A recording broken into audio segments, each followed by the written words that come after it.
bercanda.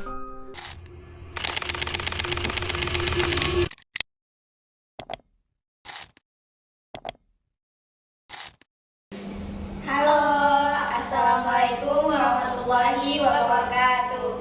Saya Aisyah, saya Erni. Baik, ketemu lagi dengan kita dengan tugas video Big Data kelas 7C Prodi Ekonomi Syariah. Simak video berikut ini.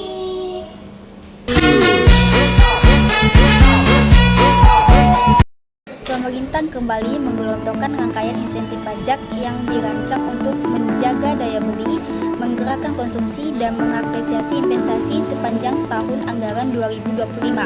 Paket insentif ini menyasar kelompok yang luas, dari usaha mikro kecil menengah atau UMKM, dan sektor perumahan dan properti, industri padat karya, hingga manufaktur mobil listrik dan maskapai penerbangan. Pemerintah terus coba menarik investasi langsung dan mendorong hilirisasi. Caranya dengan menebar tujuan fasilitas insentif pajak.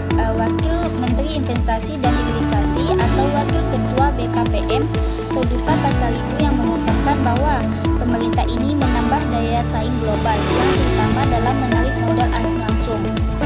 Jadi pemerintah sudah memberikan pembebasan potensi pajak sekitar 1.300 triliun sampai dengan kuartal 3 yang pada tahun 2025. Nah, meski potensi penerimaan pajak yang besar tidak terlunasi akibat fasilitas insentif ini, dia meyakinkan ada kompensasi dan masuknya investasi. Dia menjelaskan investasi langsung punya imbas yang signifikan, yaitu pertumbuhan ekonomi, penyerapan lapangan kerja, hingga peningkatan kualitas sumber daya manusia di Indonesia. Berikut uraian teknis siapa yang dapat manfaat dan beberapa besar kepentingan yang diberikan negara.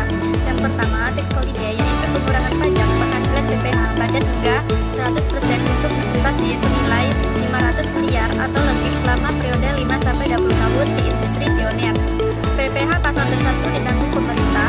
Salah satu kebijakan yang paling terlihat tahun ini adalah perluasan dan penajaman fasilitas PPh 21 yang ditanggung pemerintah diatur melalui Peraturan Menteri Keuangan PMK di tahun 2025. Skema ini membuat perusahaan tidak perlu memotong PPh 21 dari gaji pegawai pada segmen tertentu atau sektor tertentu. Beban pajak yang biasanya dipotong karyawan diganti oleh pemerintah. Tujuannya adalah meningkatkan take home pay pekerja di sektor padat karya dan mendorong konsumsi ke bawah.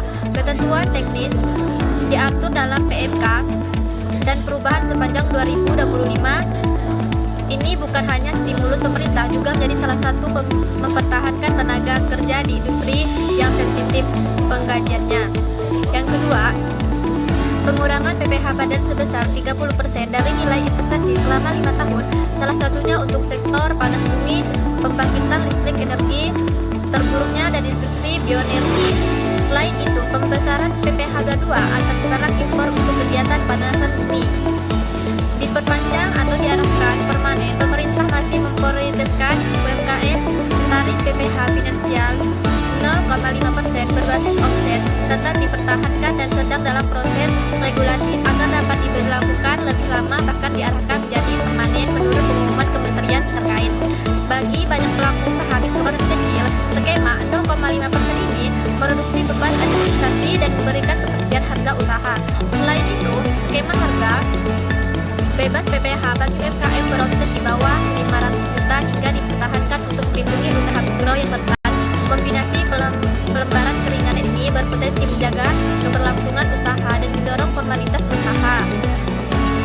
Yang ketiga, pembebasan pajak pertambahan nilai PPN atas barang impor untuk kegiatan panas bumi, yaitu sektor otomotif mendapatkan insentif berupa PPN, DTP 100% untuk berbagai segmen rumah baru, rumah tapak, dan satuan rumah susun sampai batas tertentu, misalnya PPN dan tanggung jawab pemerintah hingga bagian harga tertentu. Yang keempat, yaitu pembebasan bea masuk untuk mesin, barang, dan material untuk industri serta sektor jasa. Sebagai bagian dari agenda pengurangan emisi dan pengembangan industri kendaraan listrik, pemerintah memberikan diskon atau penanggungan PPN dan PPNBM untuk kendaraan listrik dan hybrid tertentu sepanjang masa pajak 2025.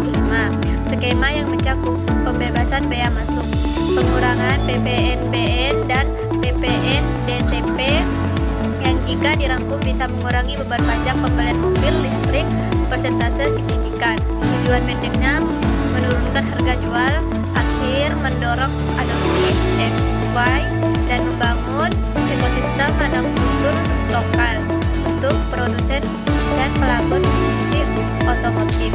Ini jadikan insentif investasi dan peningkatan volume penjualan. 5. Pengurangan pajak bumi dan bangunan PPB sehingga 100% untuk tahap eksplorasi panas bumi. Pemerintah juga memberikan insentif yang melakukan info dan memenuhi syarat kepenuhan publik. Insentif ini dimaksud untuk mendorong akuisisi modal lewat pasar modal, memperdalam industri finansial dan mendorong tata kelola korporasi dan kelebihan transparan bagi perusahaan. Bonus fiskal ini menjadi salah satu alasan tragedi menimbang listrik di kita. Awalnya fasilitas ini diatur untuk semester pertama 2025, kemudian PMK berikutnya diperpanjang dan menyebarkan mekanisme pelaksanaan sehingga membeli rumah terjangkau dan sektor konstruksi tetap bergairah. Kebijakan ini penting karena sektor perumahan punya efek penggandaan besar, menyedot tenaga kerja, bahan bangunan, dan jasa lainnya. Yang keenam yaitu pengenaan pajak barang mewah didasarkan pada potensi emisi yang dihasilkan oleh kendaraan untuk mendorong penjualan dan investasi pada kendaraan listrik berbasis baterai.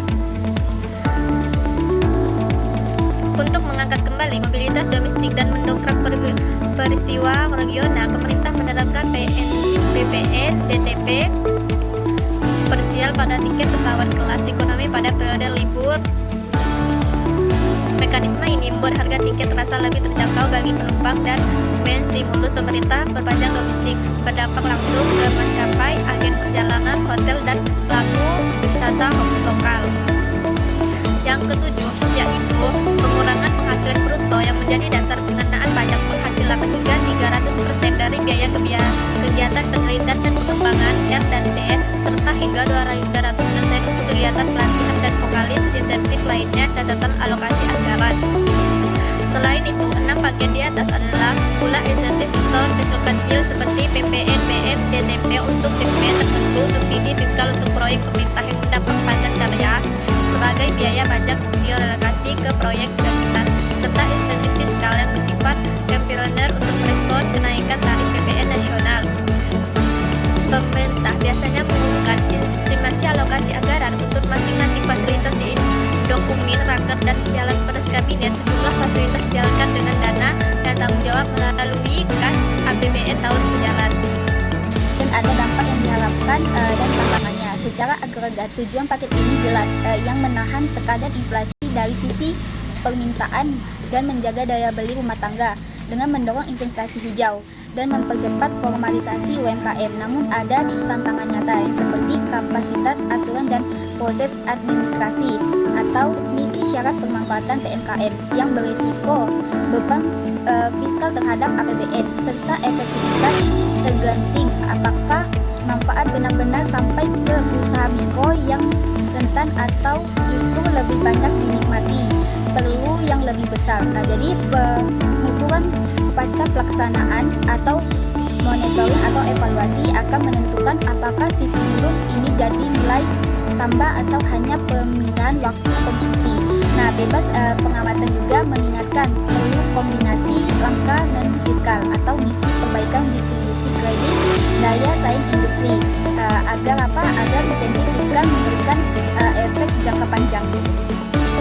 Jadi oleh sebab itu pemerintah memberikan banyak fasilitas insentif pajak yang seperti tax holiday, tax allowance hingga super deduction. Jadi kementerian kami ini salah satu tujuannya juga memberikan fasilitas yang insentif supaya investasi ini punya nilai daya saing. Jadi kita kasih insentif di mana insentif ini